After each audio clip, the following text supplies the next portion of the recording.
नमस्कार दर्शक बंधु मो सिंदूरर अधिकार धारावाहिक नताशा मुक्ति पाद तले पड़ी तांको रिक्वेस्ट करती आ कहते कि प्लीज मते क्षमा कर दे अंबिका तू मते प्लीज बंचई दे आउ मु आज ते सबु सत कहीदेवी मु बहुत बड़ भूल कर देइथिली तते हैरान करके तते मारिबा पई चेष्टा करके मुक्ति कहबे कि तू मते गोटे कथा कह तू मते काहेकि मारिबा पई चेष्टा करुथिलु। नताशा कहते कि तो चेहरा होछि मुक्तिंक भलिया सेथि पई मते बहुत राग लागुथिला और सेथि पई मु तते मारिबा पई चेष्टा करुथिली।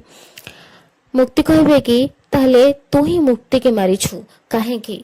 नताशा कहबे हां मु ही मुक्ति के मारिछि काहेकि ना से एडी आ मो मझिरे आसुथिला आ एडी आ मो मझिरे आसले मु केबे भी बर्दाश्त करिबिनी सेथि पई मु ताकु मो रास्ता रु हटै देली।